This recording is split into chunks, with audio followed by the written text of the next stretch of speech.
Dallas Jacobs, thank you very much for coming in today. Thanks for the invite, Jake. It's awesome to have you on the podcast finally. It's good to be here. I'd love to start with a question. When did you start playing the guitar? When I was 14. 14 years old? 14 years old, yeah. How did you get into it? I think I was really drawn into the music of Carlos Santana when I was a kid. And I wanted, or Eric Clapton and those guys, and I wanted to be a rock and roll guitar player. So, yeah, that was the beginning. And from there, I think it's an interesting road. I'm sure I'm not alone on this. So I started with that was the popular music when I was a kid, and you listen to them, and then you read about who influenced them. Santana would talk about John Coltrane, and Clapton would talk about the great American blues players, and then you would dig into Robert Johnson, and then Coltrane to Miles, and then Miles would be influenced by Debussy, and then you keep working it back. At least that's how I came into music until you discover the masters, and Bach, Beethoven, all those great guys, and you know why we're still talking, why we still mention their names, because they really broke some ground. So it was a beautiful journey. I mean, I'm still, I think we all kind of tie into the music we grew up with, like when we hit those adolescent years, Yeah. So that's still, I still have all my albums, like Derek and the Dominoes and the early Rolling Stones and some Beatles and Crosby, Stills, Nash and Young, all that stuff, because it brings back those times. Mm-hmm. And some of the music is I don't know, timeless might be a bit of a stretch, but really powerful stuff, at least for me, as I'm sure the kids nowadays will listen to whatever's on the radio now that moved them, their first slow dance with their girl or whatever, that'll come back, Yeah, that's true. Did you have a musical family, or was this kind of just on your own? You found these artists and kind of went down the rabbit hole? Yeah, well, my dad had a great collection. He was into jazz, kind of like soul jazz, I guess is what you'd call it. Very soulful stuff, not like the hardcore stuff of, let's say, like Coltrane or whatever. But Ramsey Lewis, he was a big fan of. What was the guy's name in the Tijuana Brass? Herb Alpert in the Tijuana Brass, and Herbie Mann. These kind of guys that swung a little bit, that was soulful, And I would listen to that, and then I'd hear Santana covering a tune by Herbie Mann. I go, holy cow! My dad plays that, and then my father. So my father was the one that bought the first Santana album. He bought the one like with Evil Ways on it. I don't know. That was his first big hit. And then my father also bought the first Zeppelin album. I heard coming off my dad's stereo. I said, "What the? Dad is listening to this? My old man is hipper than me." And there was a great tune, I don't know, Indigata da Vida was the name of the tune, great drum solo by Iron Butterfly. And so he kind of, I got to give him some credit there, give him some props, at least they used to say, for opening up that door to me. But nobody played. My dad didn't play, my mom didn't play. So, went from there. Did you learn the guitar on your own? Did you have lessons? How did you kind of figure it out? Now you can kind of just go on YouTube and learn how to do anything. And I've had a couple of friends that have just self-educated themselves on playing instruments. But yeah, the YouTube. How did it happen for you? Well, I messed around on my own for a while, and then I realized I need some lessons, and so I went to a local music store around the corner, and had a guy, a real talented guitar player, who turned me on to jazz and taught me how to play some jazz chords and some people I should listen to. And then also the stuff I wanted to learn, the rock and roll music. He gave me that, showed me how to make these certain what are called bar chords so you could play wherever you wanted on the neck. And that helped out a great deal. And there was a guy I went to high school with, old Ron Rodano, who was a phenomenal guitar player, much better than I was at that time. And he turned me on to some guys like, he was into John McLaughlin, who was the Mahavishnu Orchestra, was really big back in the 70s and into the 80s. And some other jazz players, and who I'd never heard of. But I was so impressed by him, by my friend Ron, and I wanted to play. I wanted to be as good as him, or if not better. So I listened to these people, and it opened up a lot of doors to me. Like wow, it's just, it doesn't have to always sound like this. It could sound like this. There's some dissonance in there I really dig. Mm-hmm. And then he would teach me, like, I said, well, how do you play? Like, how did you just do that? We'd play together, we'd quote jam together. And I said, God damn, I don't know how to do that. How did you do that? And then he enlightened me on the modes, as they're called, which is like, if you take a scale and you start it instead of the first, you start that same group of notes, but you start on the second. So instead of the key of C, you'd start it at a D, and that'd be the Dorian mode. And it gave this kind of really bluesy, minory sound. And so he helped me a lot. And then when I went off to college, I studied some classical guitar, which helped out a lot. And then I started getting together with some people that really knew jazz, and opened up a lot of different ways of playing the guitar, not just your rock and roll chords, but like these altered chords, as they're called, where you flat a note, and so it just gives this little like thickness to it. I don't know how to say it. It just like puts another layer on top. You'll know it when you hear it. You're like, whoa, yeah, yeah. So, did you have a kind of a core group of people that you jammed with growing up, or did that change pretty regularly? And how did that develop? Well, growing up in high school, my brother, I'm the oldest of four, and my next sibling underneath me, my brother Scott, is a little less than 2 years younger than me. He played the drums, so that we had a rock band growing up. We called it it was a very hip name for the early '70s, Flight. We took ourselves so freaking seriously. We were gonna take you on a flight. But I laugh now, but at the time we were very serious about it. Yeah, we take you on a spiritual journey. And and then there was a group of guys from high school that we got together, had a band, a bass player, another guitar player. I didn't sing as much back then. I wanted just to be the guitar player, and so we had a singer, and and I've always been in bands from high school, and then into college. I got together with different guys, and we'd have different types of bands, and then I studied music at college, and got together with some really fine musicians, and we took it out, like up in New Jersey and in New York City. We did some jazz gigs at some clubs with some guys. One guy, Bill Ware is his name, a vibe player I went to college with, who's professional now. You go out and buy his records.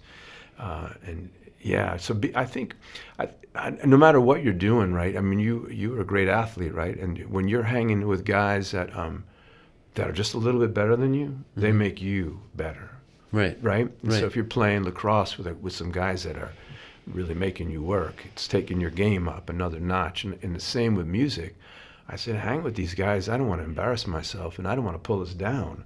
I better get with it. So you practice more. Yeah, that's the fun part too. When you're doing something creative, is the people around you are like sources of learning. Like all great artists steal that quote. It's just kind of being surrounded by people that they're doing something a little bit differently that you can adapt in your own way. Yeah. Just fun. That's the fun part of it. It's the fun part. And also with music, I think all the arts, it transcends you. It takes you out of the now, the here and now, right? So I get together with a buddy of mine almost every Monday, and he comes over to my place, and we order out, and we get Indian food or whatever. We eat some food, have a drink or whatever, and then we play music for 2-3 hours. Just play in my living room. And he's usually the singer. He knows a gazillion songs from memory. I don't know how the hell he does it.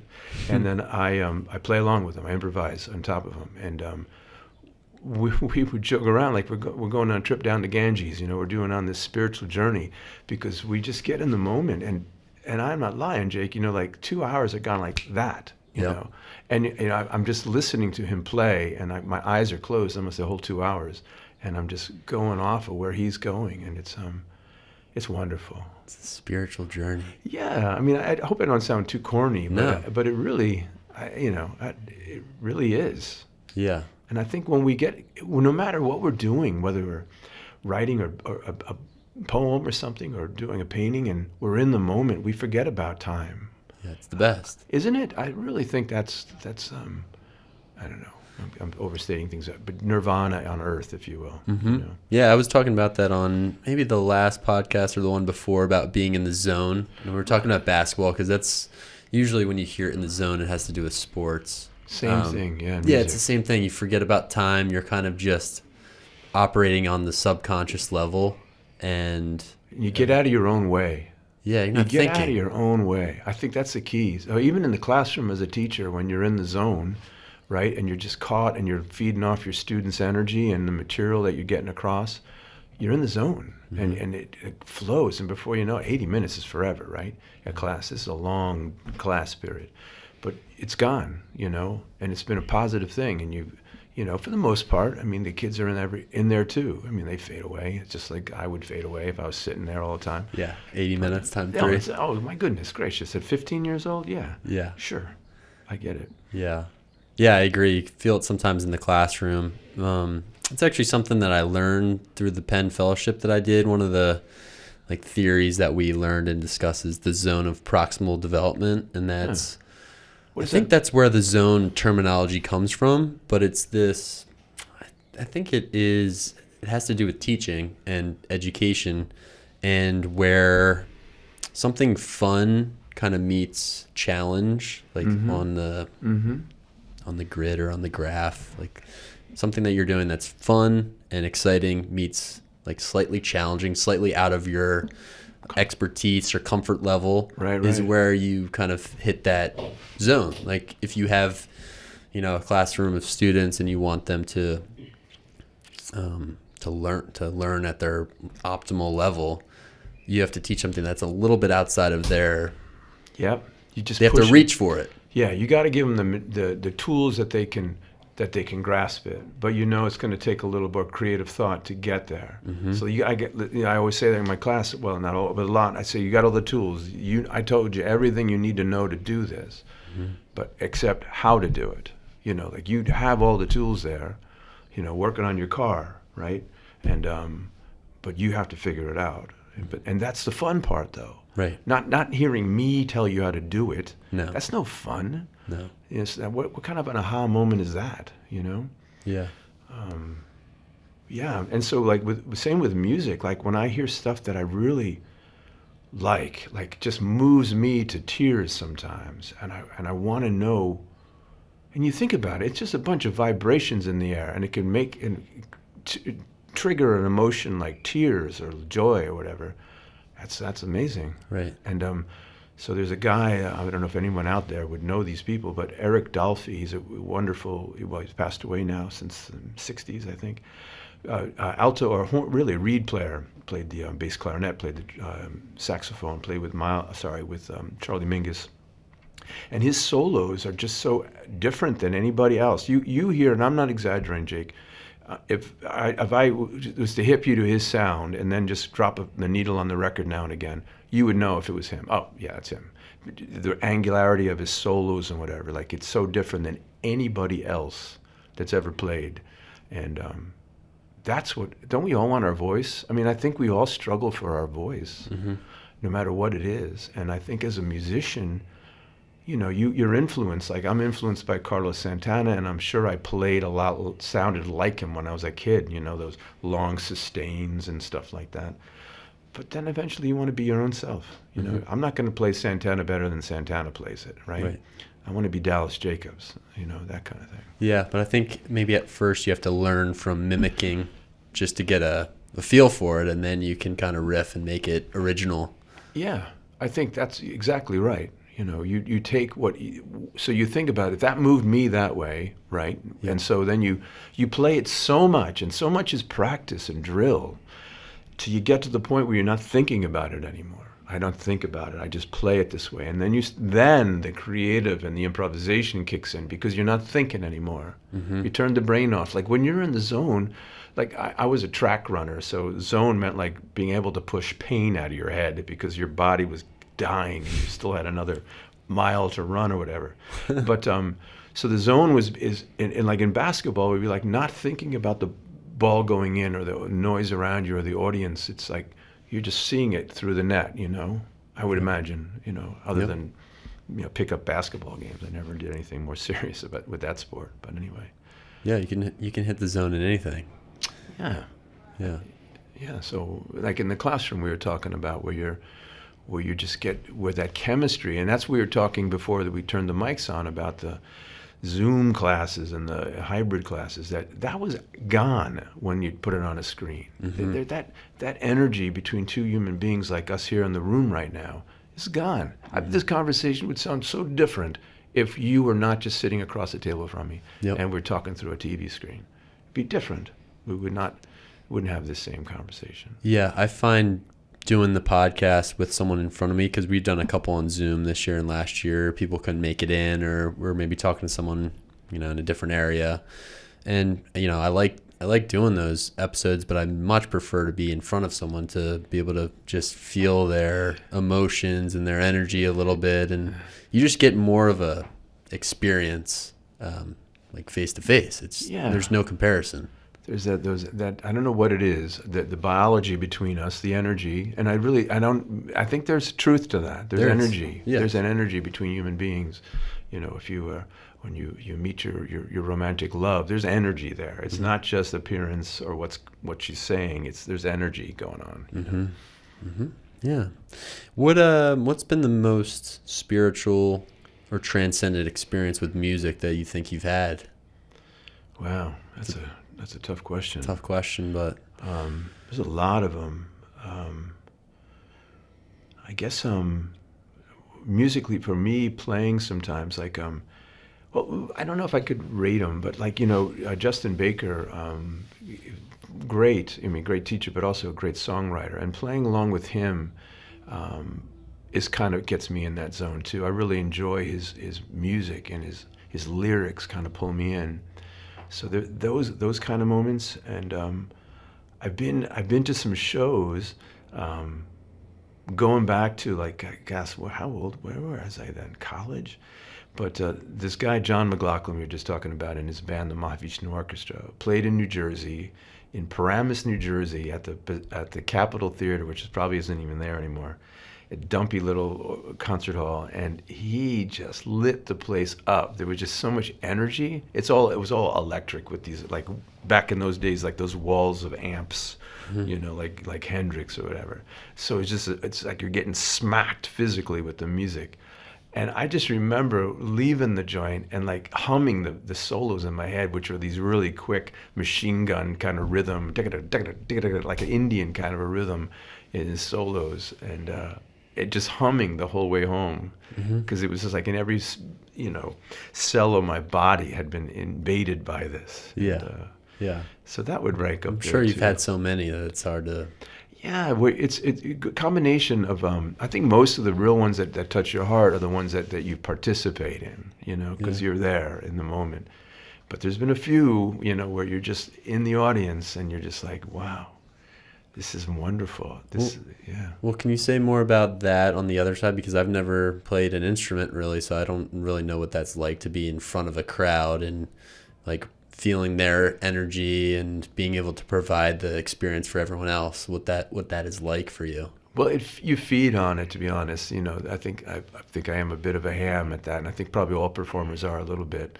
And you want them to enjoy themselves. You got to remember that the audience wants to enjoy. They want to like you. So when people get nervous, they say, "Listen, man." They want to love it. They don't want you to screw up. They want you to entertain them, man. Mm-hmm. So don't worry so much. They're on your team. They're on your side. Yeah. Right? They just paid money to hear you. So you do your job now.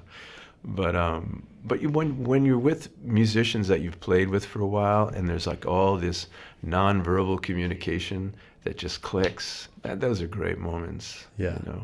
A lot like in athletics, when you're with a group of guys that you're on a team, and after the game you just sit and you shoot the breeze about the game, right? And it's that energy that you just shared with these people. Mm-hmm. That was a great moment. Or, man, I couldn't believe I screwed that up, but you covered me, Or like in music too, like I'll screw up and hit the wrong group of notes or whatever, and the other guys will go with it, so it sounds like it was meant to happen, And those are, that's. Do you typically get nervous to play in front of a group of people? Not in the very beginning. I think when you first step on the stage, it's a little bit of that. But once you get going, it's fine. You know, you're in the moment and you're playing the music, you're enjoying yourself, and after you finish your first tune or whatever, and the crowd seems to like you, you know, that helps. And you say, all right, we got him, man. Let's keep going with it now. Mm-hmm. You know. Yeah, I been to a few concerts out at Red Rocks in Colorado, and I'd have to say, I was out there in Colorado one time, and I saw Florence and the Machine, this band. I've heard of them. Dog Days Are Over is their favorite or their most famous song, but right. They've had a few hits, and I wasn't really a fan of them before going, but I just think that outdoor venue and you know the vibrations off the rocks, very natural surroundings. That was a really cool experience for me out there. My daughter just moved to Denver. Gosh, when was it? This past December, and so I went out to visit her in March and during our spring break, and I went to Red Rocks for the very first time. Wow, what a great venue! Mm-hmm. My goodness gracious, that must have been beautiful. You know, like the surroundings. And I didn't hear a band there. We just hiked around in those mountains up there, but the sound must be amazing, bouncing off those rocks and just engulfing you in that little alcove of rock. You know, you're in that little cusp. Yeah. You go up, people work out there. They run those stairs. So you walk up those steps there and you're out of breath. Tell me about it. I was. Plus, I wasn't used to the altitude yet. So, you know, my daughter was kicking my butt, you know, who never ran. So, and Dad was this serious runner for so long. She's going, come on, old man, let's go. Keep up. How does she like it out there? She likes it. She was in Chicago for a while, and then a friend of hers from college, old buddy. This is when they're doing the working remotely. So why don't you come out here and live with me for a little while, and see what you think of Denver? And so she did, and she likes it. Yeah. So her job is allowing her to continue to work remotely from Denver. That's great. Yeah. Some of those jobs where you can just kind of go wherever you want and pull up the laptop, just get a Wi-Fi signal, and you're good to go. Wow, times have changed, man. I mean, she's in PR and advertising now, so she still goes to commercial shoots. Like they'll wrap up some whatever. Like I know they're dealing Chevy trucks, so they'll wherever L.A. I think was her most recent trip, and so she'll be with the people at the shoots, like the people she works with. But other than that, she doesn't really see them in person anymore like she used to when she was in Chicago. Which she doesn't like so much. You know, we're talking about being in person, you know, versus screen stuff. So that's kind of a negative, you know. Yeah. But she loves the surroundings of Denver. Yeah, I mean, there's something to like getting up every morning, going to a place where you see people and can kind of just talk to your colleagues, and I think that's what I was missing the most last year and the year before during COVID, and almost why Cesare and I started the podcast is because, you know, I would teach my classes in the morning, and then the afternoon was pretty open. Like sometimes we would have assembly virtually, but other than that, it was very open in the afternoons. I was like, what else is there to do? Let's talk to some people here. And what a great idea, though. Yeah, it's been fun. I bet it has. Gotten to know a lot of the faculty and the teachers and coaches here, And you have a wide assortment. I looked at some of the people, like some people like Sherm Bristow you just had the other day, right? Mm-hmm. And then some of the new teachers, and then who else did I see recently? AJ came back in. You know, AJ came back in. Yeah, fellow Jersey guy, and I like it. It was good for you. Thank you for doing it. Oh yeah, of course. Thanks for coming in. Yeah. It's been fun. Cesare does all the heavy lifting. Cesare's amazing, isn't he? He's done so much work for me over the years, man. Like, Cesare, do you know how to do this? Yeah, I think I could figure it out if I don't. I like that spirit that guy has. Yeah, right? For sure. Do you bring any music into your math classroom at all? Do you ever incorporate what you do outside with your, I guess, subject that you teach? Well, we talk. I mean, just superficially about, like, you know, for example, you know, if you have a melody to a song and it's in the key of C, you know, but you can't sing it in the key of C, it's too high for you or whatever. So you, quote, transpose it to a different key. But the melody stays the same, it's just lower. So in math, you know, you have a curve and you can move the curve up or down, you know, depending on what you're, like, I don't want to get too mathematical here, but it's basically the curve looks the same. It's just placed differently on the axes. Does that make sense at all? So, I mean, that, which is kind of a superficial analogy, but also when I do some of the Islamic designs in the past years, I've put on some Islamic music, an oud player or whatever, to get, I don't know, get in the mood, if you will. Yeah. Little background music. Yeah, and there's I should probably bring more in. There's like they always say, like Mozart is good to listen to when you're doing math. I don't know exactly why, but I'll give it a go. Some of these guys could use the help. Yeah. Well, I play music in my class every single day. You really? I do. Like when they're walking in?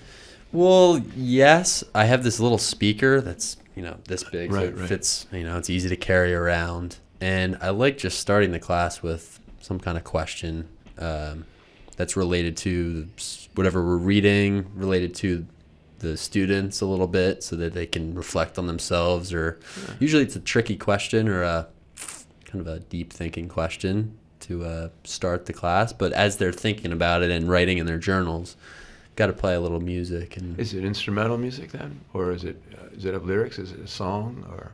Usually a song or two. Yeah. I mean, I could play some instrumental or some classical music, but usually just play what's on my playlist at the time. I got it. I'm seeing my ears are so active, I'd probably be listening to your tune more than thinking, Yeah, that's true. I think it's hard to do work with your mind where you're actually thinking with lyrical music happening. I find it very difficult. Like if I'm grading papers, which can be mind numbing, and then but if I'm listening to, I don't know, Bob Dylan, I'm listening to the lyrics. I'm not grading it takes me twice as long to grade the paper, because I'm going, oh yeah, wow, that's a great lyric he just wrote. Oh, wait a minute, right? So X equals 5, right? Yeah. You'd figure it'd be a little bit easier with math than it would be with like reading or writing, like grading essays. Yeah, I don't know. The words get jumbled. Right. Well, in geometry, for example, I'm grading a lot of proofs, and that's you got to follow. So the student quite often will not follow my logic, right? So I got to look at their way they're going about doing the proof to see if it's valid or not. They might take twice as long as I would hope they would take, but it still might be legit, Or looking at, especially like in a calculus class, how are they figuring the answer out? Is the answer wrong because they did arithmetic mistake, or is it a conceptual mistake? So you really kind of dig in to what's going on, and their handwriting isn't always the neatest, and the organization skills have some to be desired, but so it takes a little extra effort. Oh man, you got them handwriting. Handwriting is no longer, I feel like. With math, I can't imagine doing all that on a computer. That's all that symbolic, notation. That'd be very time consuming. Yeah. Man, geometry. What I remember about geometry, I remember proofs, and we had a little booklet of, where we had to handwrite our proofs in.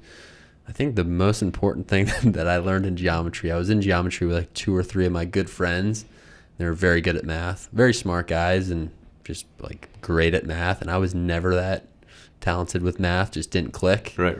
I would have to go to the math workshop, math tutor. She sat in a room like this. I'd go to her every day just to get some extra help. But what I learned in that class is, like, I would work my ass off on math all week, and I still wouldn't get the same grades that my 2 or 3 friends would, because they were just naturally good at it. And I think the biggest lesson from geometry was that I can't compare myself to other people. That's even a better lesson than what geometry would have taught you. I mean, yeah. Because I would always come home furious. I think my mom was like, you just can't compare yourself to these guys because it's not the way your brain operates. Isn't that interesting though? I find that fascinating that you have your gifts and I have mine, but we're good at whatever those strengths are, but we can't be good at everything. It's just, I don't know enough about the brain of why that is.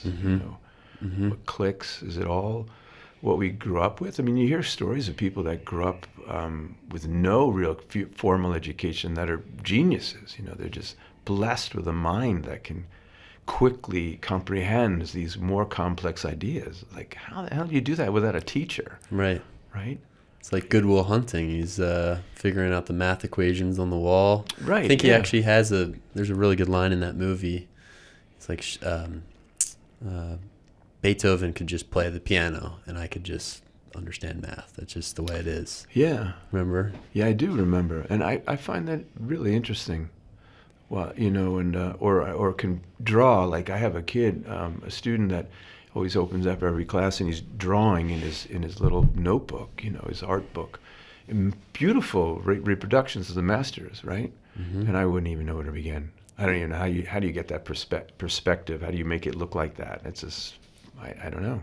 It's talent. It is. It's and maybe I always wondered if is it the talent that pushes it in certain degree or areas, or is it an interest that develops the talent? You know, like, do you know what I mean? Like chicken or the egg first? Yeah. Like, is it that I love art, visual art, and that pushes me to be more curious about it and how to do it?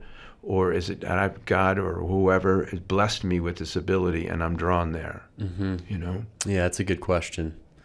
Like a Picasso who could apparently draw like reproductions as a little kid of the great masters, right? So obviously he had some ability that he was blessed with. And well, that's the role of teachers, I think, to some degree, at least in my experience, is the best teachers I had were the ones that could identify what I was good at. And when they told me that at a young age, like, you're good at this, then it fuels your interest a little bit more. It's like, I don't know what I'm good at. Like, I just am trying to, you know, show up and do what people are telling me to do. I don't know anything. But if a teacher says, hey, you're pretty good at that, then you might develop some interest for it to continue. Yeah, well, we always like to be good, right? And at whatever we are doing. And I think you're right on that, you know, that I do that as well, walking around the room, and you say, that's pretty good. Yeah, I got to say, like, the way you thought of that, that's great. I mean, it's different. It's creative. I mean, that's what it's all about, being curious, I think. Mm-hmm. And that's all I want with my kids. That's all I want out of life, is I'm curious about things. I want to know stuff. Mm-hmm. Maybe too much stuff. You know, maybe if I'm more focused, I'd be better off. But anyway.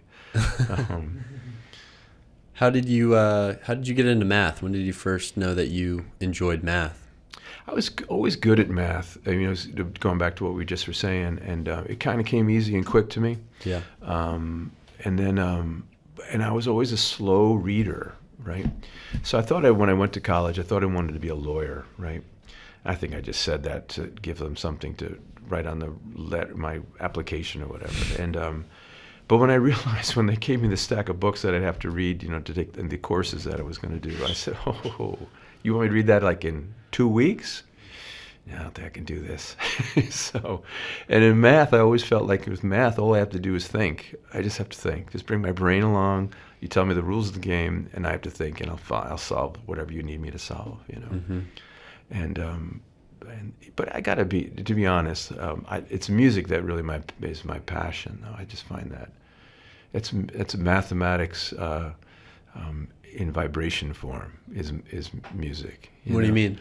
Like, so much of music is mathematical. You know, the way things are structured, but I find it a beautiful mathematics. You know. It's like, but by the way that the notes that I'm combining, that I get these beautiful chords, you know, or these intervals that I'm jumping in, it's giving me this interesting melody, you know. So I mean, and I don't mean to. When I play music, I don't reduce things to numbers, but that's really what's going down. Well, there's a structure to music and layers to it. Yeah, yeah. Like dimensions, I guess you would say. And kind of like what you were saying about like pushing to the next level, right?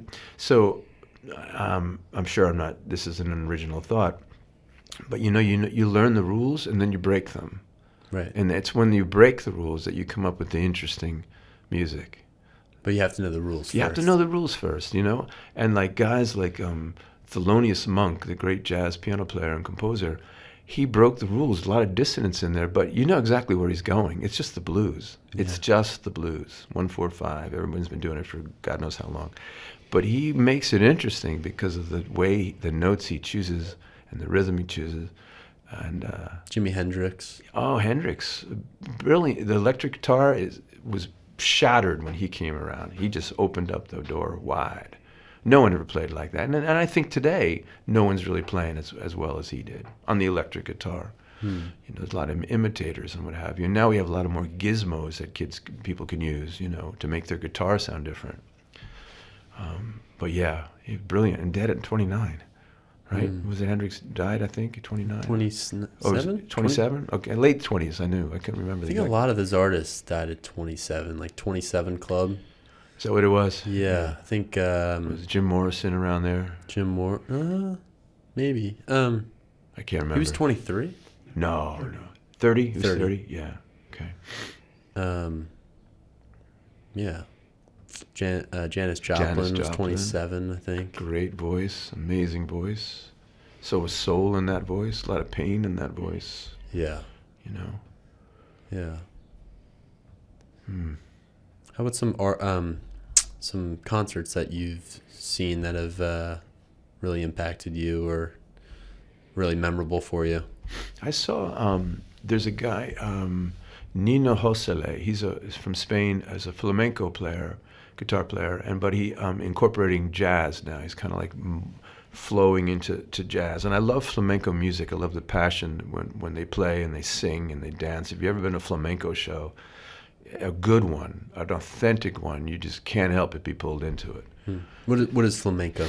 So it's in Spain. It's gypsies in Spain, and it's they were the poor and still are of that area, and so much soul in their music, talking about their pain. Garcia Lorca, was a flamenco poet, I would call him, and so flamenco is really focused on the singer.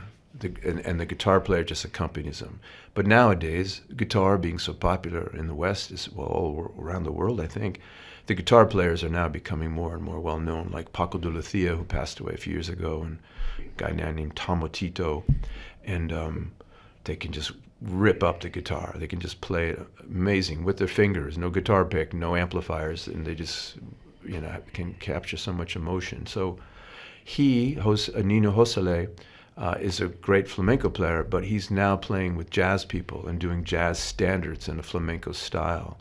And I remember seeing him at the Village Vanguard up in New York, and just pulled in by him as a person, again, like being in person with somebody. He had such a serenity about him and so peaceful. But when he put the guitar in his hands, there was energy that just poured right through him. And it was him and a bass player and a drummer, just a trio. And just the way, those three people was able to, it was like having an orchestra. And I'm not exaggerating. There's just so many layers to their music. And I remember his English was pretty poor. And I remember meeting him in between sets and just saying, man, that was beautiful. I just want to say thank you. And I really appreciate all that goes into that. And he thanked me for saying it that way. He said, because people don't realize the amount of effort that goes into getting there, to getting to that level where you can transcend the music and you're caught in the moment and it looks like it's a piece of cake to everybody in the audience, but it is not a piece of cake. You don't get there overnight, Mm-hmm. So that was a great evening. That was a wonderful evening. So Nino Josele was wonderful. A lot of them. There's a club down in Baltimore called the Keystone Corner. I don't know if you've ever been there. Mm-mm. It's down in what they call Harbor East. Oh, yeah? Yeah, near Cingale's, the Italian restaurant on the waterfront there. Next block over. And they get A-list people that you'd spend twice as much to see them in New York. And there was a guy, Bill Frisell, who's pretty popular now, a jazz guitar player, electric player, who uses a lot of electronics and what's the word I'm looking for, where they record and play on top of it. I'm blanking on the word right now. But he was another player that could capture so much with just one person, just him laying down a track, recording it, and then putting another one on top of it, and building like that kind of or just with one guitar, building a whole 5-layer chocolate cake, if you will, of music. And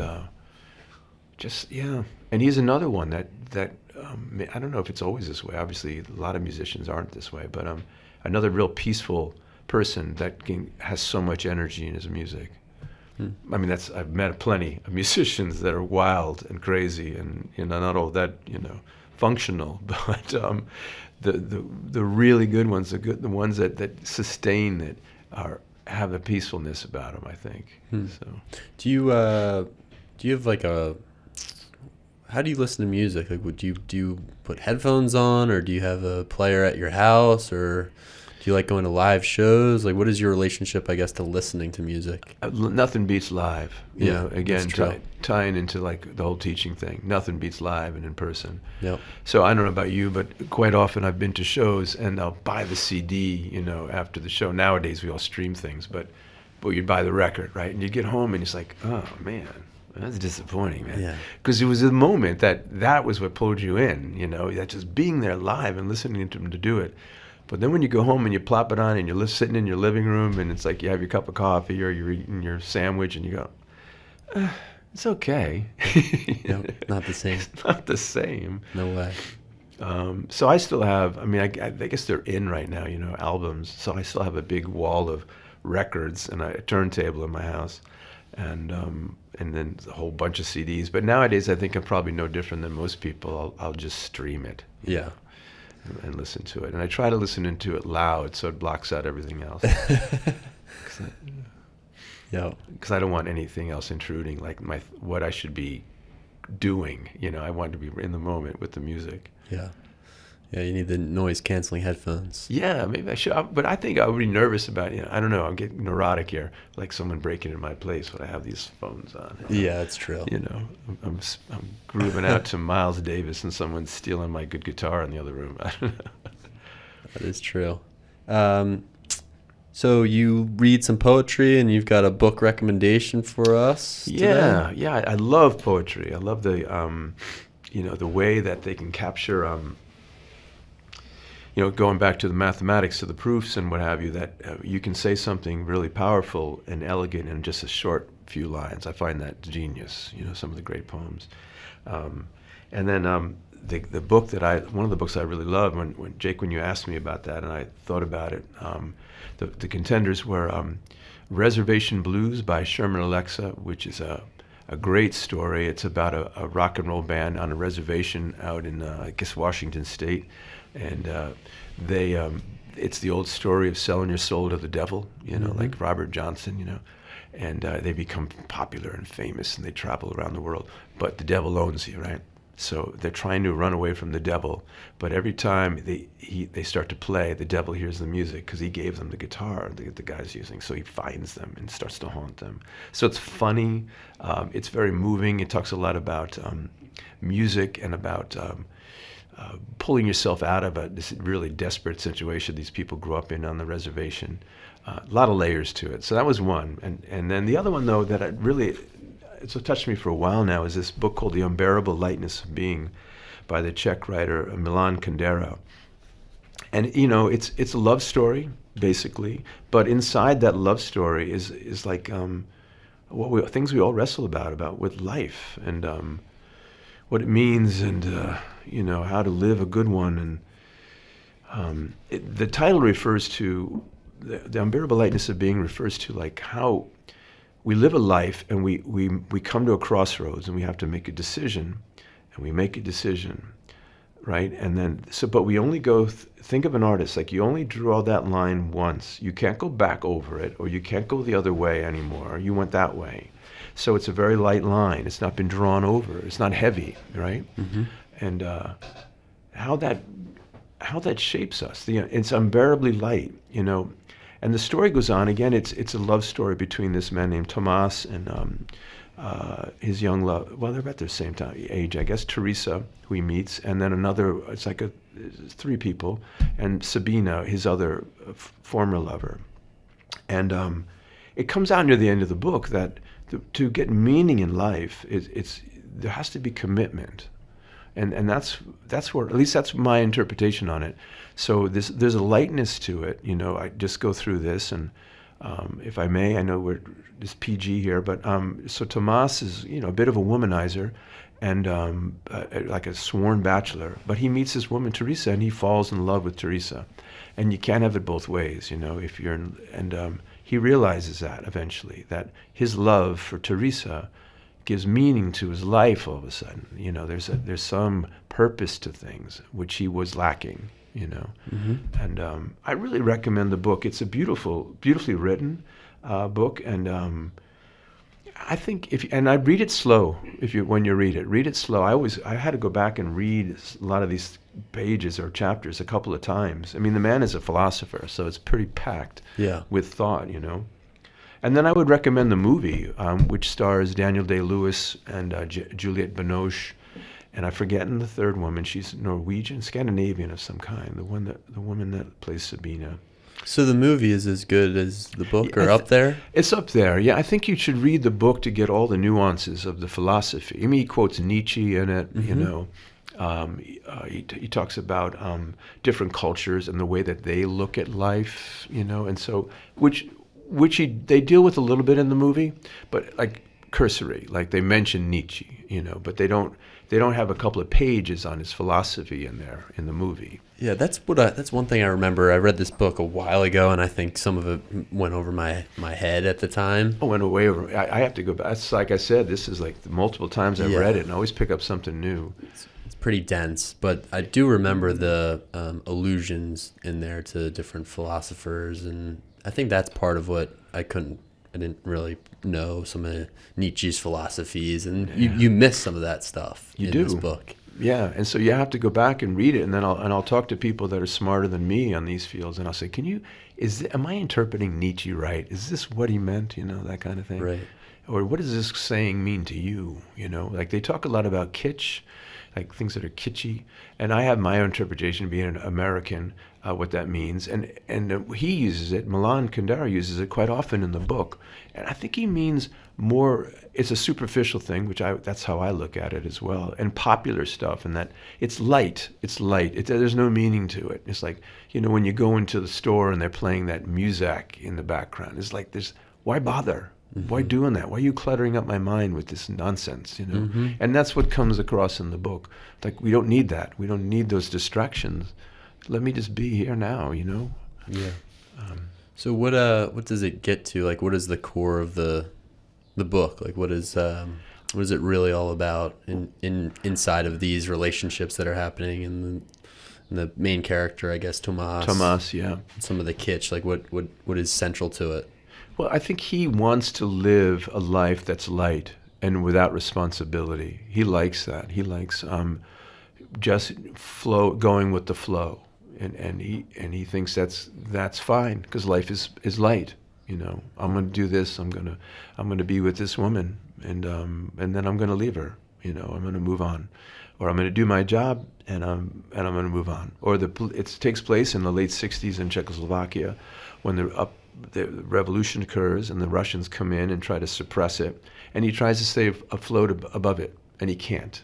He can't, because he writes a letter comparing the communists. I can't remember what now, but he gets blacklisted all of a sudden, and he can't practice medicine. They tell him, you listen, you're very talented, we'd hate to lose you, but you need to write this letter saying that you didn't mean that and you apologize. He goes, no, I'm not going to do that because I did mean it, and they take away his right, his license to practice medicine. So all of a sudden, it's not light anymore. There's consequences to your actions, right? Yeah. And this woman, Teresa, that he falls in love with, she can't be with him anymore because he's always fooling around, and she leaves. And he realizes that I don't want to lose her. So all of a sudden, my actions have meaning, have consequences, and I need to be mindful of them. I think he realizes it's a selfish life. And I know we have to think of ourselves, but so do other people. And when you're hurting them, they're not going to stick around. It's interesting, and it's interesting that there's a dog on the front of the cover. Yeah, the dog is what pulled them together. It's, Mephisto is what they call. No, Mephisto is the pig that their friend has. I can't remember the name of the dog, but it's a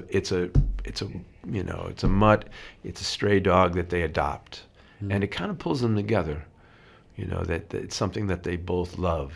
Yeah, I was going to say, I teach this short story by Chekhov, and I teach a short fiction class. The lady with this toy dog? The lady with the toy dog. Book story, And it's very similar, I think, because the main character in that story, I think his name's Dimitri, maybe. Dimitri, he's a womanizer, and he's never really had a serious relationship before.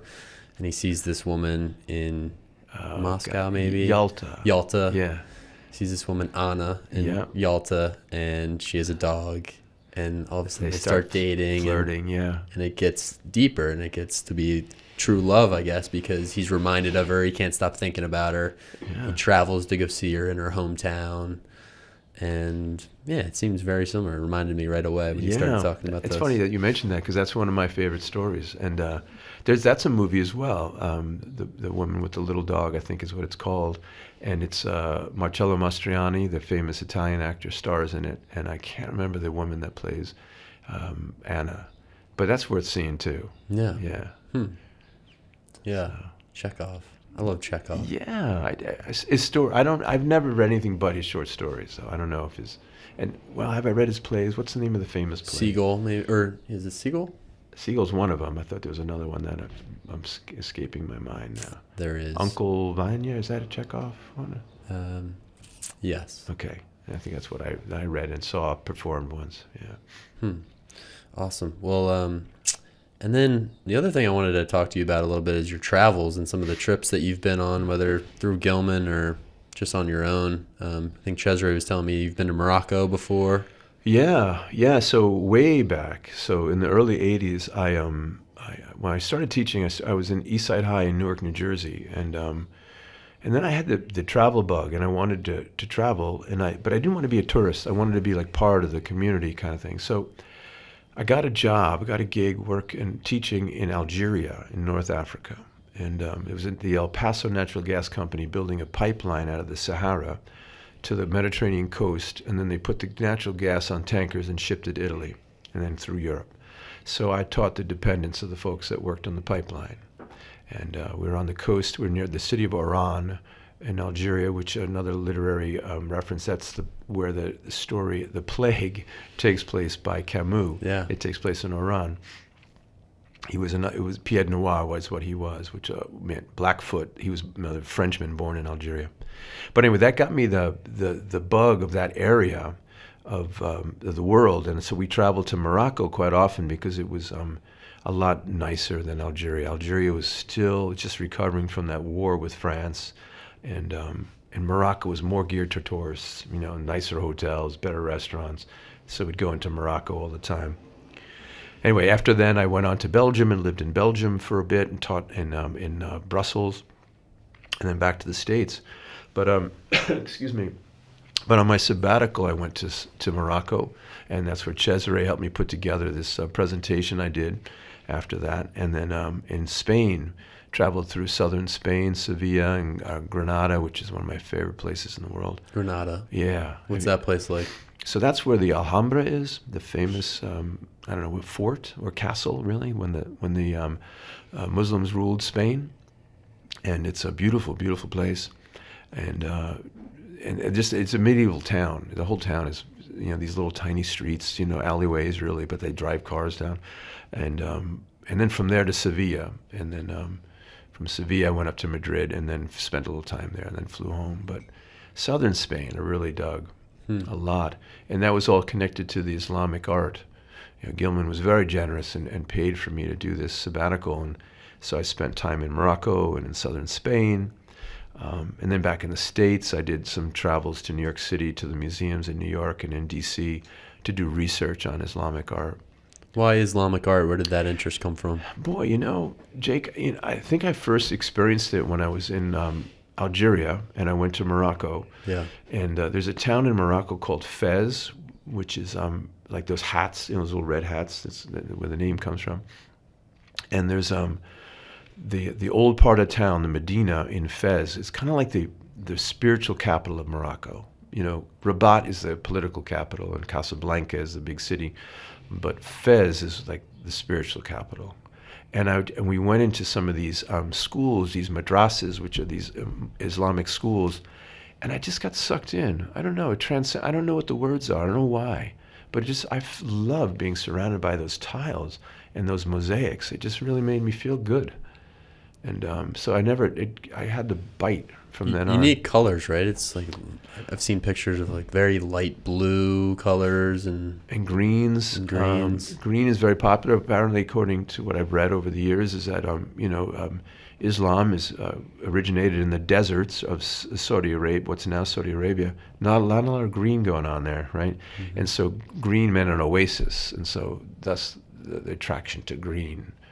Thinking of Islam as an oasis from the troubles of the world, and so I've always been drawn to it. I'd do this back in New Jersey before I came down here to Baltimore. I would use this ideas in my classes, and when I qualified for the sabbatical, I said I got to go do this. Who else is going to drop me $10,000 and let me go do what I want for 6 months? Yeah. So I did. Wow. Yeah. Special. Yeah, I felt very fortunate. Yeah. Lucky. I'm gonna go to. Luckily got a grant for this summer to go over to Paris and to Spain, to Pamplona, Spain, and look at some lost generation writers this summer. Okay, you're gonna run with the Bulls. I'm missing that by a little bit, but okay. You would have. You would have. What I know about you, you would have. Zealand was trying to push me in that direction a little bit, but training with you out there. Yeah. But he's the source for all things Spain. He knows what he's doing over there. Yeah, Matt, he sure does. I love listening to him speak Spanish. He has that kind of Spanish accent to him, not like that. Yeah, a real rich and regal kind of accent. Yeah, he does. And I think when I was in school studying Spanish, I don't know. Spanish was another subject that I wasn't super like into. Mm-hmm. But now, when you're traveling, you wish you had studied more. Yeah, you wish you just worked harder at it, Wish I took some French now. Yeah, me too. But it's a different thing, I think, when you're in the country, not in a classroom. Like when you're there and you're experiencing the motivation. Yeah, it's right in front of you. You have no choice. Because I wanted to communicate with these people, but I have no idea how to say this, So I'm going to have some learning to do for that. But it'll be fun, though. And so what's going to happen in Paris with you? What are you going to do in Paris? Just where Hemingway hung out and.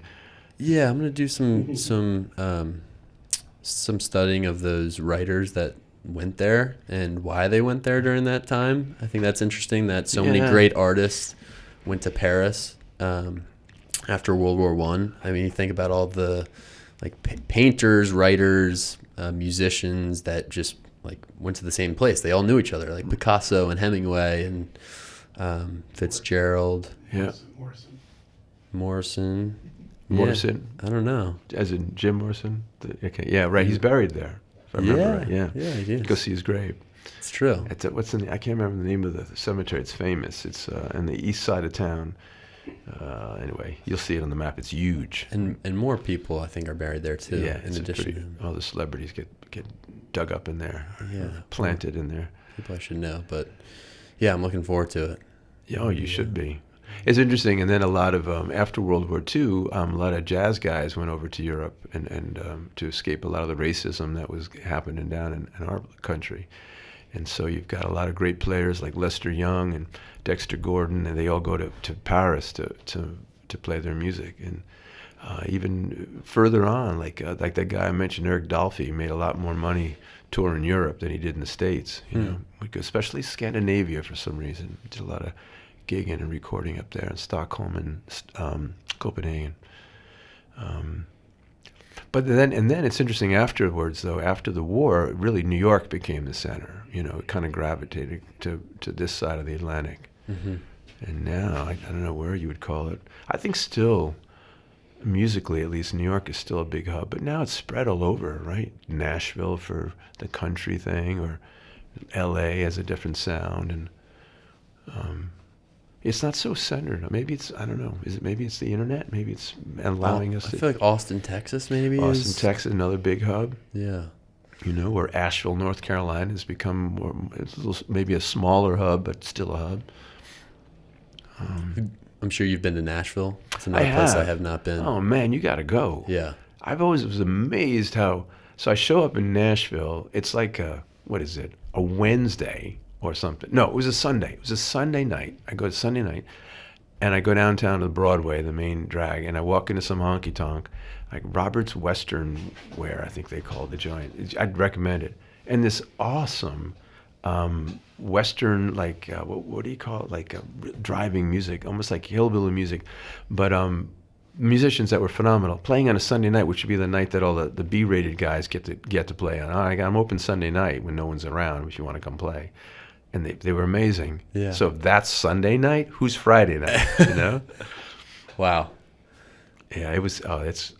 There's no shortage of phenomenal musicians in the world. Yeah. And Nashville has a ton of them hanging out down there. Yeah, everywhere, I'm sure. Yeah, that's on the list. Yeah. You should definitely go there, and I'll give you some recommendations before you go. What's the name? Station Inn. I think it was Henry Smythe hit me to the Station Inn. It's down in that area. What do they call it? Like the Gulch? Is that what it's called? Is it the Gulch? Something like that. And it looks like a VFW hall. You know, and they get, like, the top guys show up there out of the blue, and it's minimal fee to get in. But when you go there, they have only thing you can get to eat is pizza, and then what to drink? We got water, Coke, or beer. That's it. There's no other option. So when you go up there, say, what's on the menu? The guy rolls his eyes. Pizza. This is your first time, I guess. And wow. But you sit around and you got these people that wander in later at night after they did a recording or something, and you go, "Holy cow! I can't believe we're just sitting here for $10 checking this out." You know? Yeah. Wow. So check that place out. So you're from Jersey. How did you find Baltimore? How did you get down here? Well, so I had a young family at the time. I guess when I moved here 25 years ago, my kids were 11 and 8, and so I'm living in North Jersey, which is a pretty pricey place to live, right outside New York, and I couldn't afford a place for us all, and without like moving to like the Delaware Water Gap, like an hour commute to work. And I said, I'm not doing that. So I looked around, and Baltimore is about a 3-hour drive. My wife at the time and my family were living in that area, so it was 3 hours to get home to see the parents, see the family, so the kids could see grandma and grandpa. So it seemed right, and the home, the cost of homes down here were, so you could buy a home back then, and this is the late '90s, for $150,000, and a nice home, like 3-bedroom home in Baltimore. But it would be twice that in New Jersey, at least the part of New Jersey where I was living. Mm-hmm. And I said, yeah, I guess we're going to Baltimore. So that's how I ended up down here, to be honest.